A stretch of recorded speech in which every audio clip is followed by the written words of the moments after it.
तर इथे आपण आज केला आहे संडे स्पेशल असा आपला मस्त बांगडा थाळी।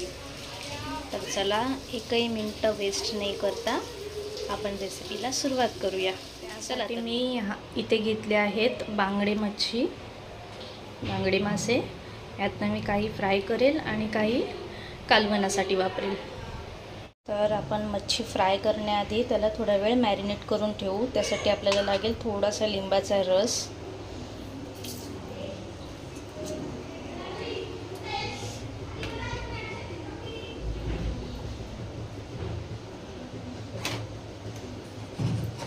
थोडीशी हळद, थोडासा मालवणी मसाला, तुमच्याकडे जो मसाला असेल तो वापरा, चवीपुरतं मीठ।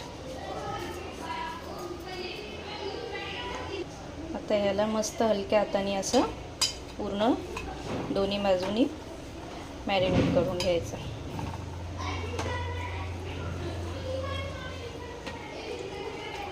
हलक्या हाताने करायचं। याला आपण मस्त मॅरिनेट करून घेतलेलं आहे। ह्याला आता आपण एक 15 ते 20 मिनिटं असंच ठेवूया। ते आपण वाटण्यासाठी घेतले आहेत थोडे कोथिंबीर, खोबरं, अद्रक, लसूण आणि फोडणीसाठी कांदा, कढीपत्ता आणि टोमॅटो। आता मसाला आपण वाटून घेऊ। वाटण तयार आहे आणि इथे तेल सुद्धा तापलेलं आहे। त्यात आपण सर्व कांदा घालून कांदा मस्त लालसर होईपर्यंत परतून घेऊ। कांदा छान परतला आहे। आता त्यात घालू आपण टोमॅटो।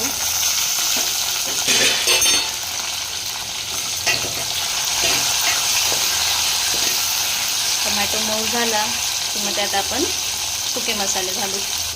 आपले टमाटे मऊ झाले आहेत। आता त्यात आपण हे वाटण घालू।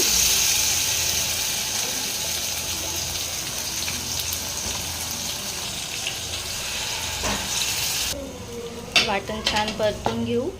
मसाला छान परतलेला आहे। आता त्यात आपण घालूया मालवणी मसाला, हळद आणि फिश मसाला। 1 चमचा मालवणी मसाला आहे, थोडासा हळद आणि 1 चमचा फिश मसाला आहे। आणि त्यात घालू आपण चवीपुरतं मीठ।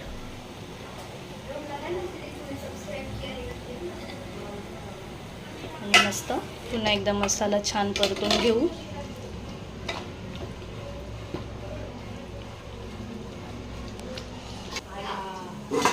आपला मसाला आता छानपैकी तयार झालेला आहे। तेल सुटलं आहे त्याला, बघू शकता तुम्ही। म्हणजे आपला मसाला मस्त शिजलेला आहे। आता त्यात आपण घालूया पाणी। तुम्हाला जेवढं लागेल त्या हिशोबाने पाणी घाला।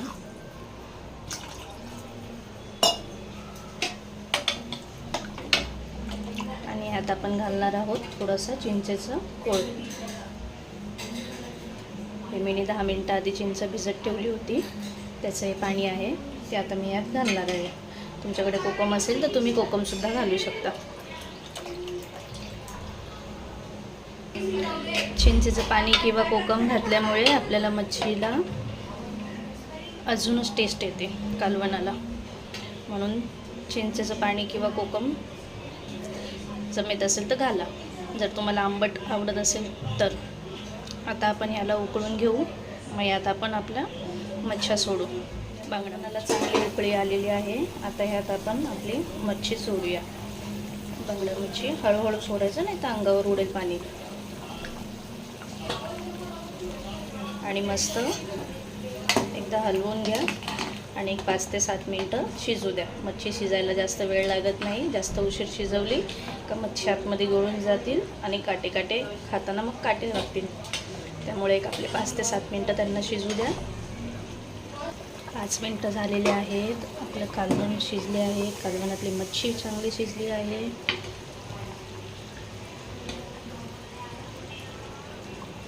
तुम्ही चपाती, भाकरी किंवा भात ह्याच्यासोबत खा आणि आपल्या परिवाराला सुद्धा चारा। फ्राय करण्यासाठी घेतला आहे बेसन म्हणजेच चण्याचं पीठ, थोडीशी हळद, थोडीशी मिरची पावडर आणि चवीपुरतं मीठ। थोडंसंच मीठ घालायचं, नाही तर मग खारट होऊन जाईल. आणि ह्याला चांगलं असं मिक्स करून घ्यायचं.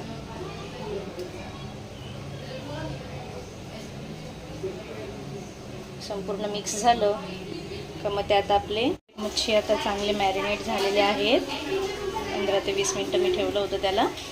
आता ह्याला आपण ह्या बेसनमध्ये मस्त कोट करून घेऊ.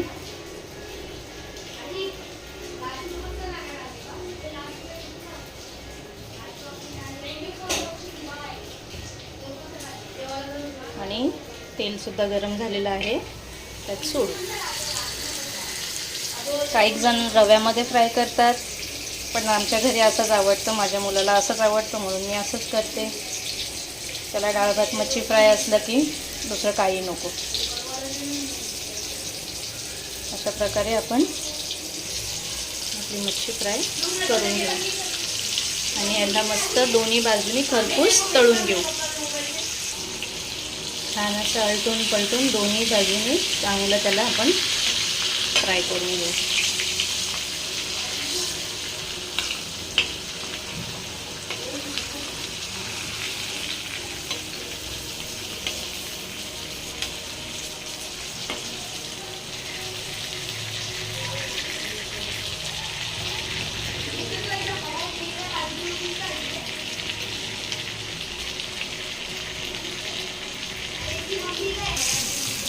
आपल्या बांगड्या आता मस्तपैकी फ्राय झालेले आहेत आपल्या मच्छ्या. त्याला आता आपण प्लेटमध्ये काढून घेऊ.